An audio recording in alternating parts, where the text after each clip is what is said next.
ತಂದೆ ತಾಯಿಗಳ ಮಾತು ನಡೀತಾ ಇರುವಾಗ ರಾತ್ರಿ ಹೊತ್ತಿನಲ್ಲಿ ಎದ್ದು ಕೂತವ ಯಾರು ಅಂದರೆ ಶುನಶ್ಶೇಪ.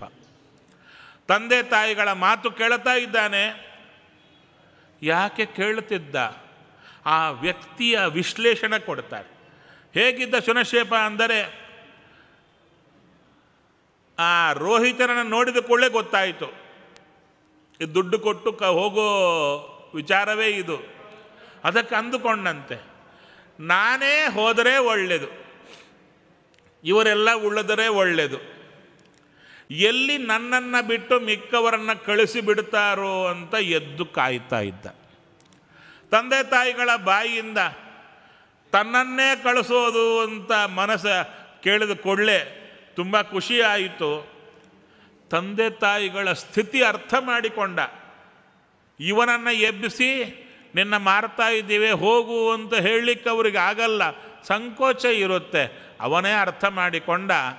ರೋಹಿತನನ್ನು ಕರೆದ, ನಾನೇ ಬರ್ತಾ ಇದ್ದೇನೆ ಅಂತ ಹೇಳಿದ, ದುಡ್ಡು ಕೊಡು ಅಂತ ಹೇಳಿದ. ಹೊರಡತ್ತ ತಂದೆ ತಾಯಿಗೆ ನಮಸ್ಕಾರ ಮಾಡಿದ, ಹೊರಟು ಹೋದ. ಸರಿ, ಆ ಒಂದು ಸ್ಥಿತಿಯಲ್ಲಿ ಅವನ ಮನಸ್ಸನ್ನು ವಿಶ್ಲೇಷಣೆ ಮಾಡ್ತಾರೆ. ತಾನಾಗಿ ಹೊರಟ ಸತ್ಯ ಚೆನ್ನಾಗಿದೆ. ಒಂದು ಆಲೋಚನೆ, ಎಲ್ಲ ನಮ್ಮ ಅಪ್ಪ ಅಮ್ಮನಿಗೆ ನನ್ನ ಅಣ್ಣ ಬೇಕಾದವನಾದ, ನನ್ನ ತಮ್ಮ ಬೇಕಾದವನಾದ, ನಾನು ಬೇಡದವನಾದನಲ್ಲ ಅಂತ. ಎಲ್ಲ ಎಂಥ ತಂದೆ ತಾಯಿಗಳಿವರು ಅಂತ ಆ ಭಾವನೆ ಬರಲಿಲ್ಲ. ಇನ್ನೇನು ಬಂತು ಅಂದರೆ, ನನಗನುಗ್ರಹ ಮಾಡಲಿಕ್ಕೆ ದೇವರೇ ಇವರಿಗೆ ಬುದ್ಧಿ ಕೊಟ್ಟದ್ದು. ಎಂಥ ಅದ್ಭುತವಾದ ವ್ಯಕ್ತಿತ್ವ. ತಂದೆ ತಾಯಿಗಳ ಮೇಲೆ ಚೂರು ಸಿಟ್ಟು ಇಲ್ಲದೆ ಹೊರಟು ಹೋದ. ಹೌದಾ? ಇಂಥ ಶುನಶ್ಶೇಪನನ್ನು ನೆನೀತಾ ಇದ್ದಾನೆ ಯಾರು? ಹಿರಣ್ಯಕಶಿಪು. ಪ್ರಹ್ಲಾದರಾಜರನ್ನು ನೋಡಿ, ಪ್ರಹ್ಲಾದ ಶುನಶ್ಶೇಪನಂತೆ ಇದ್ದಾನೆ. ಯಾಕೆ? ನಾನು ಎಷ್ಟು ಬೈದರೂ, ಅವನನ್ನು ಕೊಲ್ಲಲಿಕ್ಕೆ ನೋಡಿದರೂ ನನ್ನ ಕ್ಷಮಿಸಿದ್ದಾನೆ, ಎದುರಿಗೆ ಕೈ ಜೋಡಿಸಿ ನಿಂತಿದ್ದಾನೆ. ಇವನೆಂಥ ವ್ಯಕ್ತಿತ್ವ ಅಂತ ಪ್ರಹ್ಲಾದರಾಜರ ವ್ಯಕ್ತಿತ್ವಕ್ಕೆ ಹಿರಣ್ಯಕಶಿಪುವೇ ಶರಣಾಗತನಾದ. ಕೊನೆಗೆ ಹೌದು, ಅವನಲ್ಲಿರ್ತಕ್ಕಂಥ ದೈತ್ಯ ಸಿಟ್ಟಿನಿಂದ ಕೊಲ್ಲಲಿಕ್ಕೆ ಬಂದಾಗ ಪ್ರಹ್ಲಾದರಾಜರ ಮೊರೆಗೆ ನರಸಿಂಹ ಬಂದ, ಸಂಹಾರ ಮಾಡಿದ. ಇಲ್ಲೊಂದು ಚೂರು ವಿಷಯವಿದೆ, ಇನ್ನು 5 ನಿಮಿಷವಿದೆ. ಯಾಕಂದರೆ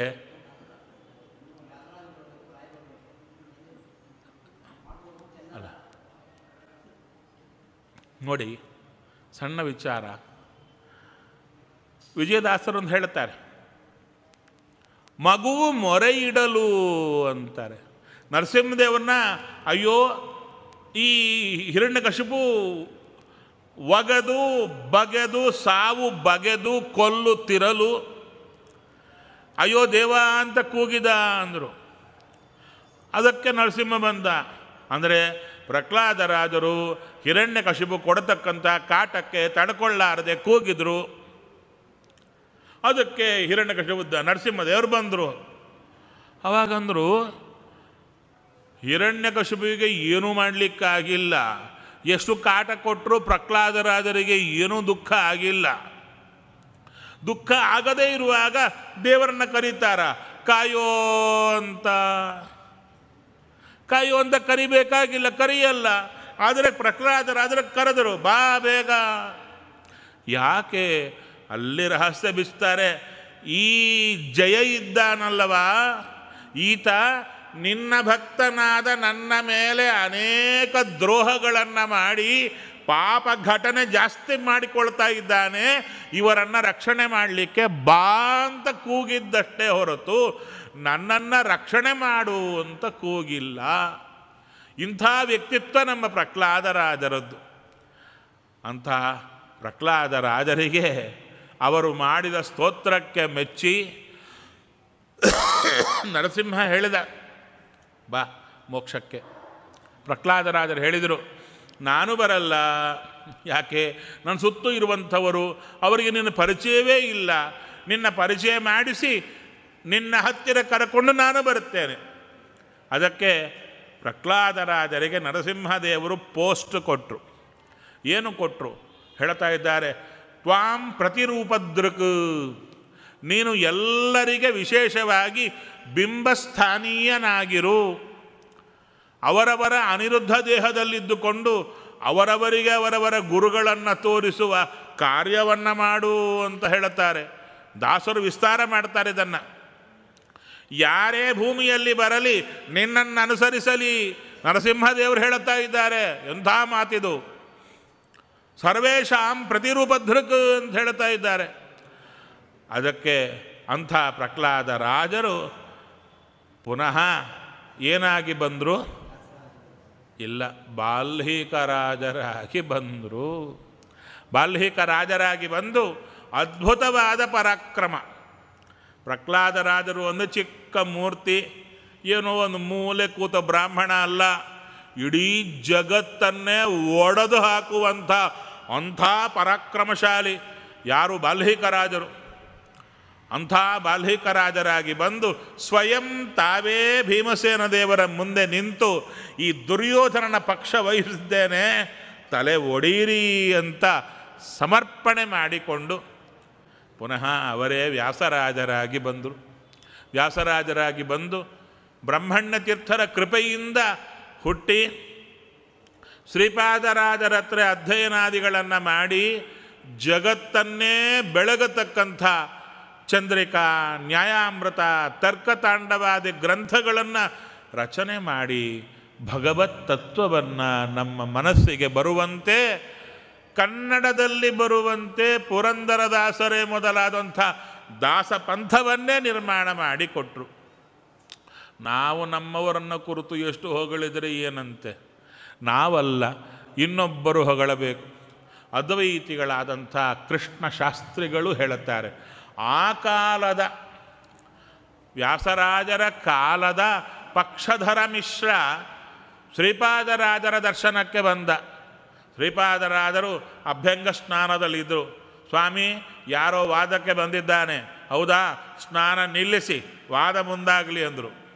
ಆವಾಗ ಬಂದವ ನಮಸ್ಕಾರ ಮಾಡಿ ಹೇಳಿದ, ನಾನು ವಾದಕ್ಕೆ ಬರಲಿಲ್ಲ, ನಿಮ್ಮ ಶಿಷ್ಯನ ಕೈಲಿ ಸೋತು ಹೋಗಿದ್ದೇನೆ. ಚಿಕ್ಕ ಹುಡುಗ ನನ್ನ ಸೋಲಿಸಿದ್ದಾನೆ, ಅದಕ್ಕೆ ಅವರ ಗುರುಗಳು ಹೇಗಿದ್ದಾರೋ ನೋಡೋಣ ಅಂತ ಬಂದಿದ್ದೆ. ಹೌದಾ? ಏನು ಕಂಡಿದ್ದೀಯಾ ನನ್ನ ಶಿಷ್ಯನಲ್ಲಿ? ಯದಧೀತಂ ತದಧೀತಂ,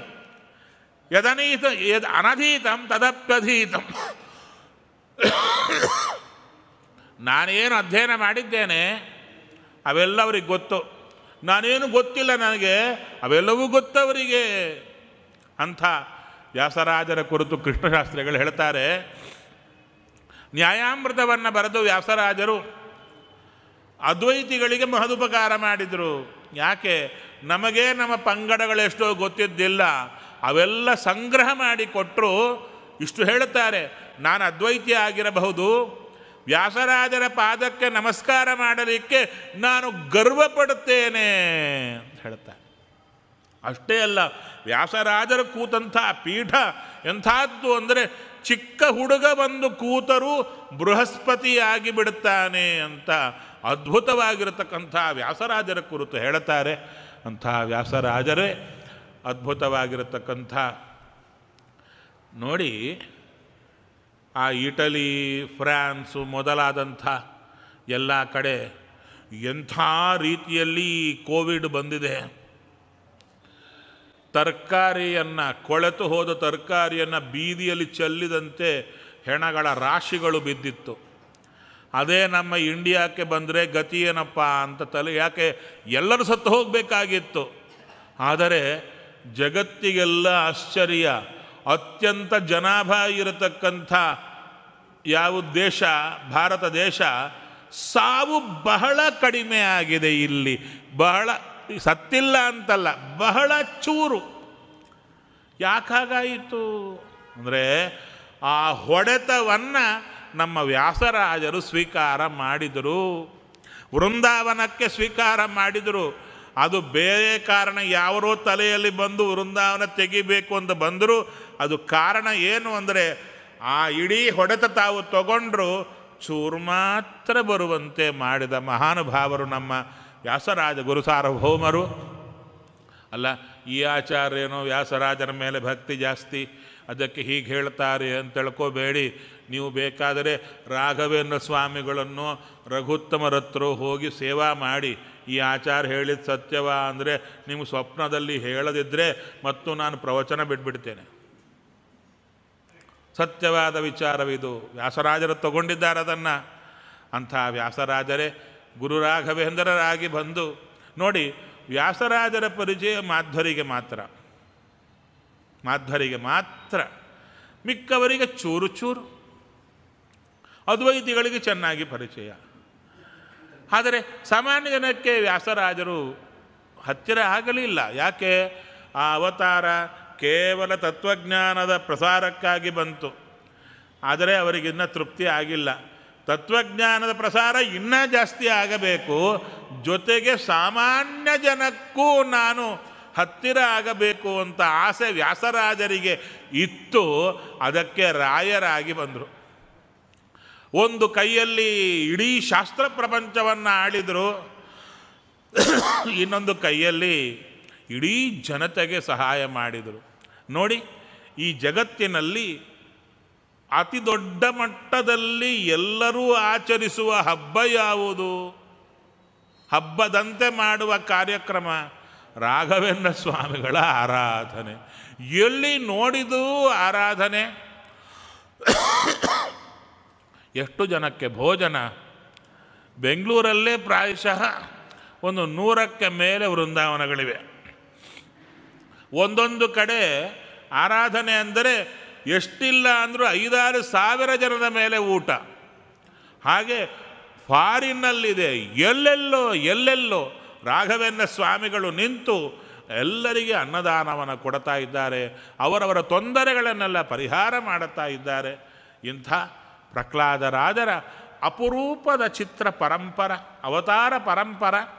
ಆ ಪರಂಪರೆಯನ್ನು ನಾವು ನೆನೆಸಿಕೊಂಡರೆ ನಮಗೆ ವಿಶೇಷವಾದ ವಿಭೂತಿ ಬರುತ್ತೆ ಅಂತ ವಿಜಯೀಂದ್ರರು ಹೇಳುತ್ತಾರೆ. ಗುರುಭಕ್ತ್ಯ ಭವೇದ್ ವಿಷ್ಣು ಭಕ್ತಿ ಅವ್ಯಭಿಚಾರಿಣಿ ತಯಾ ಸರ್ವಂ ಲಭೇದ್ ಧೀಮಾನ್ ತಸ್ಮಾದ್ ಏತತ್ ಸದಾ ಪಠೇತ್ ಅಂತ ಹೇಳ್ತಾರೆ. ಆ ರೀತಿಯಲ್ಲಿ ರಾಘವೇಂದ್ರ, ವ್ಯಾಸರಾಜ, ಬಾಲ್ಮೀಕ ರಾಜ, ಪ್ರಹ್ಲಾದರಾಜರೇ ಬಂದಿರತಕ್ಕಂಥ ಶಂಕುಕರ್ಣಾಖ್ಯ ಮಹಾದೇವತೆಗಳು, ಮಹಾನುಭಾವರು. ಅವರಲ್ಲಿ ದೇವರ ಸನ್ನಿಧಾನ, ವಾಯುದೇವರ ಸನ್ನಿಧಾನ, ಶೇಷದೇವರ ಸನ್ನಿಧಾನ, ಇಂದ್ರದೇವರ ಸನ್ನಿಧಾನ, ಇಷ್ಟೆಲ್ಲ ಸನ್ನಿಧಾನದಿಂದ ಕೂಡಿಕೊಂಡಿರ್ತಕ್ಕಂಥ ಮಹಾತ್ಮರನ್ನು ಈ ಒಂದು ಸಂದರ್ಭದಲ್ಲಿ ನೆನೆಯುವಂಥ ಸದವಕಾಶವನ್ನು ಕೊಟ್ಟಿರತಕ್ಕಂಥ ನಮ್ಮ ಶ್ರೀ ಶ್ರೀ ವಿದ್ಯಾಶ್ರೀ ತೀರ್ಥ ಶ್ರೀಪಾದಂಗಳವರಿಗೆ ಸಾಷ್ಟಾಂಗ ನಮಸ್ಕಾರ ಪುನಃ ಸಲ್ಲಿಸ್ತಾ ಶ್ರೀಕೃಷ್ಣಾರ್ಪಣಮಸ್ತು.